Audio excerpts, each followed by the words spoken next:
Ashamaa harkafuunee akkam jirtu hordoftoota Obsii YouTube nageenyi badhaadha nageenyi waaqayyoo mana jirtanitti biyya jirtanitti isiniif haa baay'atu nagaan qaba galata waaqayyoo isinis akka nagaa taatan abdiin qaba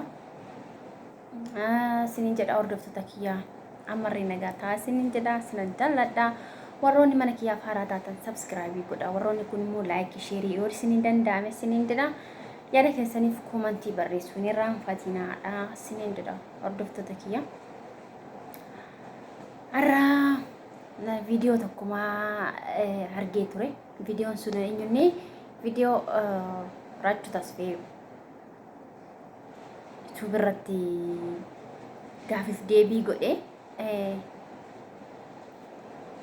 dhugaa rabbi Jimma duraa kaasee haga dhumaa dhaggeeffadhe viidiyoo isaa jechuudha. Viidiyoo baay'ee garaa nama nyaatudha. Viidiyoo lakka anabichaamii seenaa kana keessa kan darbe kan jedhu tokkotu haamilee naaf ta'e jechuudha. Dhugaa rabbi namni tokko jireenya keenya keessatti namni qoramne hin jiru jedhee yaaduani. Namni qoramus kan namni akka koo qorame hin jiru jedhee yaadaa ture. Namni akka koo qorame hin jiru jedhee gaafii of gaafachaa rabbis gaafachaa ture. Dhugaa rabbi maaliifan ani maali namarraan addaa maaliifan akkas ta'e ani maali kan jedhu tokko gaafii of gaafachaa ture. Lakkaa namni akka kiyyaas hin jira kan jedhu tokkoni haamilee natti ta'e jechuudha. Ani umurii koo guutuu dhugaa rabbi nama boochaan umurii koo guutuu jechuun bakka umurii koo jiraadhe kana keessa umurii koo gimmaasha nama boochaan dabarseedha nama gaddaan dabarseedha nama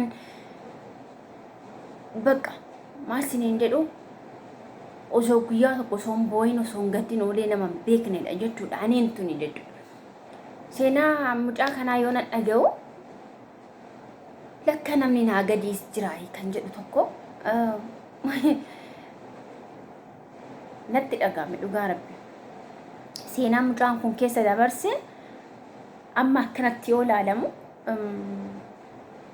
nama haadhaaf abbaa harkatti kunuunfamee nama bakka jireenya bareedaa jiraate nama gadadoon argine nama rakkinan argine nama waan tokko gaddaa fi waan tokko hin argine fakkaata yoo akkanatti miidiyaa irratti kolfee taphatee guyyaa gaaf tokko fuula isaatirraa gaddan arginu gammachuu malee kolfa malee tapha malee jechuudha. Mucaan kuni lakka duuba saammoo seenaa inni dabarse baay'ee garaa nama nyaata baay'ee garaa nama raasa jechuudha. Ijoollummaa isaatti abbaa fi haadha dhabe obboleewwan sadii wajjin dhalatee obboleettii isaa takka guddifachaan fudhatanii obboleecha sammuu osuma guddisaa jiru obboleetti isaas jalaa boqatee mucaan kun qubaatti hafe maaliif dhugaa rabbi baay'ee garaa na nyaate baay'ee bakka natti dhagahame humnaa olii maaliifin seenaan kiyya kun lakkaa nama bira siin jira kan jedhu maaliifin anis ijoollummaa koottanii haadha dhabe abbaan koo erganii yoo beeke yaa boqatu malee ani ijoollummaa kootti haadha dhabe haadha dhabuu mannaa haadha dhabduu wayyaa jedhamee Oromoo nama ammaa kudu dhugaa rabbi haadha ofii jechuun abbaarree dhabanii haati ofii bakka hunda buutee singattu garaa sittiin jabaattu sirraan fagaattu bakka feetittumaan taane maaliif mucaan kunis ijoollummaa isaatti abbaa dhabee abbaa isaa akkasittiin beeku haadha isaati kan beeku haadha isaatis rabbiin jaallatee irraa furate rabbiin hin komatanii nuundu achiif seenya garuu immoo jireenya keenya keessatti qormaata namni tokko osoo hin qoramin intiraata jedhee yaadu maaliif nama haamilee naaf ta'e dhugaa rabbi maaliif kan rabbiin amma irraa ture rabbiin gaafii gaafachaa ture har'a gaafii sun naa deebi'ee laata kan jedhu maaliif ani obboleewwan baay'een qabaa galata waaqayyoo obboleewwan kiyya galaana anaa dhiisaniiti namaa ta'u mucaan kun kophaa isaa qormaata hedduu argee hojiin inni hojjenne irra hin jiru namni firas maan taane ofii kee irratti silan beekuuf jechuudha. Firas maan taane gaafa haati keef abbaan kee fi gaafa maatii kee wajjin jiraattes jaallatu. Garuu immoo gaafa warri kee sirraa fagaate waaqayyoon jaallatee fudhate maaliif nama adaadas maan taane abbaa feete maan taane eenyumtuu ilmoo ofiitiin qixxeessee nama laalu eenyumtuu maan taane jechuudha. Yookaan bakka hojjettu mana isaanii si godhachuu barbaadu nama godhachuu barbaadu fiirumti dhiigumti ofii jechuudha. Warroonni duratti warra keenya wajjin warra ofiisa wajjin jaalalaan gammachuudhas jaallatanii wajjin kolfanii taphatanii gaafa warri keessarraa deemanii namaa gadi akka taatee jiraatu si barbaadu fi gaditti yookaan immoo mana isaanii san keessa jiraattee isaa wajjin akka isaan jalatti bakka ijoollee isaaniitiin qixxeessanii eenyutu si laala haadhaaf abbaa keetii ala jechuudha. Namni haadhaaf abbaa dhabee ijoollummaa isaatti of gargaaree jabaatee darajaa kanarra ga'uu jechuun waaqayyootu jaallata mucaa kana dhugaa rabbi waaqayyootu jaallata. Maatis dhabu rabbiin hin arga jechuudha. Waaqayyoon hin arga.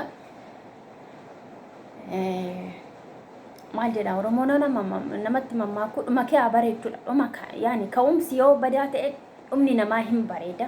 Mucaa ka'umsi isaa qormaatan ijoollummaa isaatti qormaata argee makaraa meeqa argee fatanaa meeqa argee amma immoo waaqayyoon gargaaree obboleettii isaa waggaa 16 barbaadaa ture.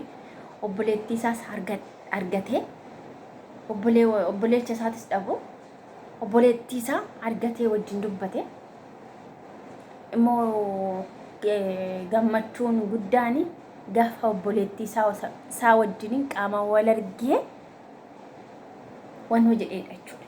Maaliif bilbilaa wajjin dubbatan malee qaama waliin argine dhugaa rabbi gaafa qaama wal arganii kun gammachuu isaa bichaa osoo hin taane gammachuu keenya hundaadha jechuudha. Hawwii keenya waaqayyoon obboleettii isaa wajjin qaamaan wal agarsiisee innis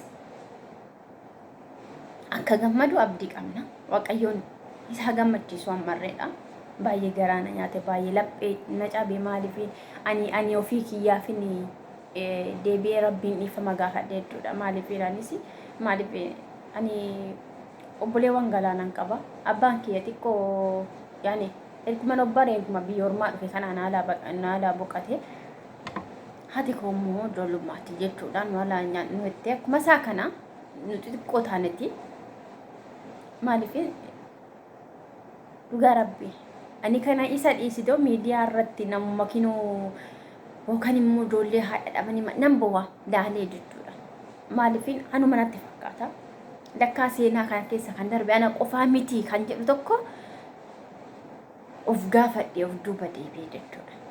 Namni kamiyyuu qormaata kan hin argine hin jiru. Hundumaafuu waaqayyoon nuuf haa laaffisu. Isas haa gammachiisu bara jireenya isaa. Dhugaa obboleettii isaa argatee akka gammadu abdiin qaba. Dhugaa rabbii viidiyoo isaa haga dhumaatti ilaalee dhugaa rabbii imimmaan qabachuu hin dadhabe. Imimmaan qabachuu hin dadhabe jechuudha. Abadan maaliif mucaan kun yoo akkanatti burraaqee taphatee kolfee sirbu kana wannuma bakka gammadee jireenya ho'aa keessa jiraatee as ga'e fakkaata. Amma har'a kanaan wanna maatii wajjin jiru bakka wanna maatii wajjin jiraatu wanna haadha isaa abbaa isaa wajjin jiraatu natti fakkaata. Gizee yeroo hunda natti katattala viidiyoo isaa hojjetu yeroo hunda nama kofalchiisu malee nama gammachiisu malee irraan argitanii nama narrabsu nama naamusa qabuudha. Nama akka abbaa fi haadha harkatti guddateedha naamusni isaa bakka ilaalchinni namaaf qabu adda nama kabaja. Namni nama arrabse nama narrabsinaa jedha. Dhugaa rabbi maaliif nama kinu haatiif abbaanii tasgabbiidhaan guddisanii gorsaan teechisanii ilmoo koo naamusaan nama guddisan fakkaata mucaan kun. Garuu ofii isaatiif of guddisee naamusaan waaqayyoon ammarree dhugaa rabbi waaqayyoon ammarree hawwii isaa galmanaa ga'uu fi mucaan kun guddatee bakkee guddaa kana caala waaqayyoon haa guddisu. Ganaa nama wattaatidha. Dhugaa rabbi baay'ee natti dhaga'amna ol jechuudha. Kana jedhee dubbachuudhaaf hin danda'u. dhugaara baay'ee tokko jechuudha. Maaliifin dhalli namaa kan qoromsi bareeda beektu jireenya namaa keessatti yoo qoramte malee tabban baatu. Maaliifin jireenyi keenya tabbaa fi bu'aa bayii qaba jireenyi dhala namaa. Yookiin jireenya isaa keessatti umurii isaa guutuu gammachuun kan jiraate jira hin jiru. Namni amma fedhe qabeenya haa qabaatu namni hin qoramne hin jiru jechuudha. Isin jechuun jaalladha. Kana jaala viidiyoo isin jechuun barbaadu. Maaliifin wanta keessa kiyya jiru isarraa dhaga'uun baay'een na gammachiises. Maaliifin wanta keessa darbee wanta umurii kiyya kana keessa jiraadhe kana keessatti wanta keessa darbee natu beeka.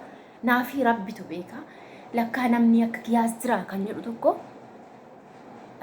natti dhaga'ame jechuudha. Waaqayyoon hunda keenyaafuu halaaffisu.